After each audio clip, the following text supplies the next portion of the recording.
नमस्कार। आज की इस खास चर्चा में आपका स्वागत है। चलिए बिना समय बर्बाद किए सीधे आज के विषय की गहराई में चलते हैं। आज हम एक ऐसी कहानी पर बात करने वाले हैं जो पूरी तरह से अंधविश्वास, खौफ और काले जादू के इर्द गिर्द बुनी गई है। हम सिलसिलेवार तरीके से एक ऐसे रोंगटे खड़े कर देने वाले रहस्य से पर्दा उठाएंगे जहां एक पूरे गांव की अंधी आस्था ने उन्हें एक ऐसी खाई में धकेल दिया जहां से वापसी का कोई रास्ता नहीं था। तैयार हो जाइए, क्योंकि ये कहानी बहुत कुछ सोचने पर मजबूर कर देगी। जरा सोच कर देखिए, क्या होगा अगर किसी गांव का रक्षक ही, जिसे वो भगवान मानते हो, उनका सबसे बड़ा काल बन जाए। एक ऐसे समुदाय की कल्पना कीजिए जो एक कोरे भ्रम के लिए, एक झूठ के लिए अपना सब कुछ दांव पर लगा रहा हो। ये सिर्फ एक कहानी भर नहीं है, ये हमें दिखाती है कि कैसे डर इंसान की सोचने समझने की पूरी ताकत को खत्म कर देता है और उससे कुछ भी, लिटरली कुछ भी करवा सकता है। इस पूरी खौफनाक घटना की शुरुआत होती है एक मंत्र से, ओम झर झर मोलकाय नमः। जरा उस माहौल को महसूस कीजिए। आधी रात का वक्त है, चारों तरफ घना अंधेरा है और एक पुराने टूटे हुए खंडहर के बीच आग सुलग रही है। वहीं गूंजता है ये मंत्र। ये मंत्र था अघोरम का। अघोरम उस गांव का सबसे सिद्ध, सबसे सम्मानित, लेकिन साथ ही सबसे डरावना पुजारी। और ये कोई साधारण पूजा पाठ या प्रार्थना बिल्कुल नहीं थी। ये शुरुआत थी एक बेहद भयानक और अमानवीय अनुष्ठान की। भाग 1, मोलक का श्राप। आइए देखते हैं कि ये अंधविश्वास और खौफ आखिर था क्या। तो सबसे पहले बात करते हैं मोलक की। मोलक एक बेहद भयानक मूर्ति। इसका शरीर एक इंसान का था, लेकिन सिर एक भैंस का। और जो बात इसे सबसे खौफनाक बनाती है वो ये कि इसके पेट में आग की एक धधकती भट्टी थी। गांव वालों के दिमाग में ये बात बैठ गई थी कि ये मूर्ति खुश होने के लिए मासूम बच्चों की बलि मांगती है। सच कहूं तो ये सोचकर इस सिहरन होने लगती है। लेकिन उस गांव के लिए यही विभत्स मूर्ति उनके अस्तित्व और उनकी सुरक्षा का इकलौता केंद्र बन चुकी थी। अब यहाँ एक बहुत ही अजीब और दुखद विरोधाभास है। एक तरफ गांव वाले थे जिनका ये अटूट मगर पूरी तरह से अंधा विश्वास था कि मोलक एक देवता है जो उन्हें भयानक सूखे और महामारियों से बचा रहा है। लेकिन दूसरी तरफ थी पुजारी अघोरम की खौफनाक हकीकत।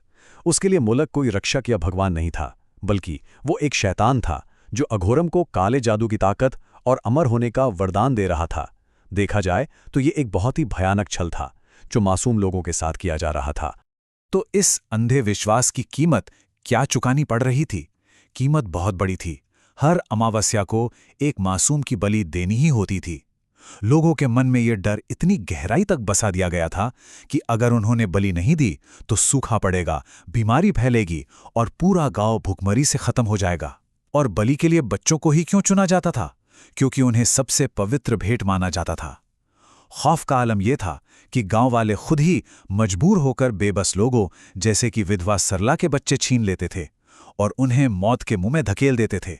ये हमें साफ दिखाता है कि जब इंसान पर अंधा डर हावी होता है तो वो पूरे के पूरे समाज को कितना अमानवीय और क्रूर बना सकता है।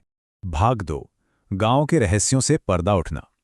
अब देखते हैं कि इस भयानक सच की जांच कैसे शुरू हुई। सिर्फ एक नंबर 19। जी हां, यही वो सबसे बड़ा और चौंकाने वाला सुराग था जिसने इस पूरी जांच की नींव रखी। हुआ ये कि शिक्षा विभाग की फाइलों में एक अजीब सी चीज दर्ज थी। गांव के स्कूल में बच्चों की संख्या जो पहले 75 हुआ करती थी, वो अचानक गिरकर सिर्फ 19 रह गई थी। कागजों पर दिखने वाली ये छोटी सी गिरावट असल में एक बहुत ही खौफनाक सच्चाई की तरफ इशारा कर रही थी। और इसी एक आंकड़े ने सरकारी अधिकारी राकेश को इस रहस्यमयी और सुनसान गांव की हकीकत जानने के लिए मजबूर कर दिया। जब राकेश उस गांव में पहुंचा तो उसने कुछ ऐसा देखा जो किसी के भी होश उड़ाने के लिए काफी था। उसने देखा कि छोटे छोटे बच्चे मिट्टी की मूर्तियों के साथ बलि का खेल खेल रहे हैं। जरा सोचिए, जिन बच्चों को इस उम्र में सामान्य खेल खेलने चाहिए, वो एक खौफनाक मौत के अनुष्ठान की नकल उतार रहे थे। जब किसी समाज में अंधविश्वास इस कदर हावी हो जाए कि मासूम बच्चों के खेल तक मौत के इर्द गिर्द घूमने लगें, तो समझ लीजिए कि वहां कुछ बहुत बहुत भयानक चल रहा है। चलिए देखते हैं कि राकेश की ये जांच आगे कैसे बढ़ी। जब राकेश स्कूल का ऑडिट करने शहर से गांव आता है तो उसका स्वागत सुनसान सड़कों और बेहद डरे हुए लोगों से होता है। वो सरपंच से सवाल जवाब करता है, लेकिन सरपंच हर बात को टाल मटोल कर जाता है। कोई सीधे मुंह बात करने को तैयार नहीं था। और फिर आता है सबसे अहम मोड़, अघोरम से राकेश की पहली मुलाकात। इस मुलाकात के दौरान राकेश को अचानक एक अजीब सी घबराहट, बीमारी और बेचैनी महसूस होने लगती है। ऐसा लग रहा था मानो कोई बहुत ही भारी, अदृश्य नकारात्मक शक्ति उस पर हावी हो रही हो। ये सब साफ साफ एक गहरी और खतरनाक साजिश की तरफ इशारा कर रहे थे। भाग 3, दुष्ट पुजारी का सामना। अब वक्त आ गया था इस काले सच के पूरी तरह से सामने आने का। एक रात राकेश को एक बहुत ही भयानक सपना आता है, जिससे उसकी नींद उड़ जाती है। सपने में वो देखता है एक भैंस के सिर वाली खौफनाक मूर्ति और उसके पेट में भड़कती हुई आग, बिल्कुल वैसी ही मूर्ति जैसी गांव के बच्चे मिट्टी से बना रहे थे। ये बेचैनी उसे आधी रात में उसी खंडहर मंदिर की तरफ खींच ले जाती है, जहां अघोरम अपना हवन कर रहा था। ये वो निर्णायक पल था, वो क्लाइमैक्स था, जहां तर्क और विज्ञान का सामना सीधे काले जादू से होने वाला था। उसी खंडहर में छिपकर राकेश कुछ ऐसा सुनता है जो पूरी कहानी को पलट कर रख देता है। ये अघोरम का अपना कबूलनामा था। अघोरम कहता है, मैं साधक हूं, इन मासूम आत्माओं की ऊर्जा से मैं मृत्यु को भी रोक सकता हूं। ये शब्द सच में रोंगटे खड़े कर देने वाले हैं। अघोरम का मकसद कभी उस गांव की भलाई था ही नहीं। वो तो बस अपने स्वार्थ और अमर होने की लालसा में उन मासूमों की बलि चढ़ा रहा था। तो आखिर इस पूरी साजिश का काला सच क्या था? पहला, मोलक कोई भगवान नहीं था, वो एक शैतान था। दूसरा, गांव में जो भी सूखा और बीमारियां आ रही थीं, वो कोई प्राकृतिक आपदा नहीं थीं, बल्कि अघोरम जानबूझकर अपने काले जादू से उन्हें फैलाता था ताकि लोग डरे रहें। यानी ये सारा खौफ पूरी तरह से बुना गया एक भ्रम था। और सबसे भयानक बात ये थी कि उसे पूरी तरह से अमर होने के लिए सिर्फ 7 और साल तक इन मासूमों की बलि देनी थी। सुरक्षा के नाम पर यह एक बहुत ही सुनियोजित नरसंहार चल रहा था।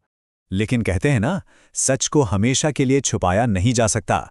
आधी रात को राकेश हिम्मत करके उस अनुष्ठान को रोकता है और अघोरम के सामने खड़ा हो जाता है। तभी वहां छिपे हुए गांव वाले, जिन्हें राकेश चुपचाप अपने साथ लाया था, पुजारी के ही मुंह से उसका सारा काला सच सुन लेते हैं।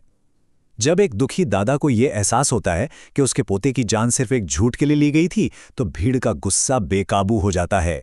और फिर आता है इस कहानी का चरम। गांव वाले उसी अघोरम को पकड़ते हैं और सीधा मोलक की उसी आग की भट्टी में फेंक देते हैं। एक झूठे रक्षक का बेहद खौफनाक और दर्दनाक अंत। भाग 4, अपवित्र पुनरुत्थान। कहानी यहीं खत्म नहीं होती। बुराई अभी वापस लौटने वाली थी। अघोरम के उस भयानक अंत के बाद कई साल बहुत शांति से गुजर जाते हैं। गांव धीरे धीरे उस शैतान के दुष्स्वप्न को भूलने लगता है। बच्चे अब बिना किसी डर के सुरक्षित खेलते हैं और जिंदगी एकदम सामान्य हो जाती है। लेकिन आपने सुना ही होगा कि अक्सर ऐसी गहरी शांति एक बहुत बड़े तूफान से पहले का सन्नाटा होती है। और फिर एक अमावस्या की उस घनी काली रात को वो सन्नाटा हमेशा के लिए टूट जाता है। कोई शख्स उस जमीन में दबी हुई मोलक की मूर्ति को वापस खोदकर बाहर निकालता है और ये भयानक शब्द कहता है, पिताजी, वापस लौटने का समय आ गया है। आपकी साधना अधूरी नहीं रहेगी। इतने सालों की शांति के बाद उस खौफ को फिर से जमीन के नीचे से जगाया जा रहा था। अब सवाल यह है कि ये नया खतरा आखिर था कौन? वो कोई और नहीं बल्कि खुद अघोरम का बेटा था, उसका उत्तराधिकारी। उसके पास अपने पिता का वही काला ज्ञान था और उसकी आंखें उसी तरह लाल चमक रही थीं। उसने अपने पिता की उस अधूरी साधना को पूरा करने के लिए अघोरम की आत्मा को सीधे उस मोलक की मूर्ति के अंदर पुनर्जीवित कर दिया। इसका सीधा सा मतलब ये था कि अब मोलक सिर्फ एक पत्थर की मूर्ति नहीं रहा, अब वो खुद अघोरम बन चुका था। यानी बुराई ने अब एक नया और भी ज्यादा ताकतवर और खतरनाक रूप ले लिया था। और इसी के साथ हम आज की इस चर्चा के अंत में एक बहुत ही बेचैन कर देने वाले सवाल पर आकर रुक जाते हैं। क्या इतिहास खुद को फिर से दोहराएगा? क्या उस गांव में एक बार फिर मासूमों की बलि का वो खौफनाक खेल शुरू होगा? या फिर इस बार इस अपवित्र चक्र को हमेशा के लिए तोड़ने के लिए कोई नया नायक उभर कर सामने आएगा? इस पूरी घटना से हमें जो सबसे बड़ी सीख मिलती है वो ये है कि अंधविश्वास और बिना वजह का डर किसी भी समाज को अंदर से खोखला कर सकता है। इस अनसुलझे रहस्य पर जरूर विचार कीजिएगा। आज के इस विश्लेषण में हमारे साथ जुड़ने के लिए बहुत बहुत धन्यवाद।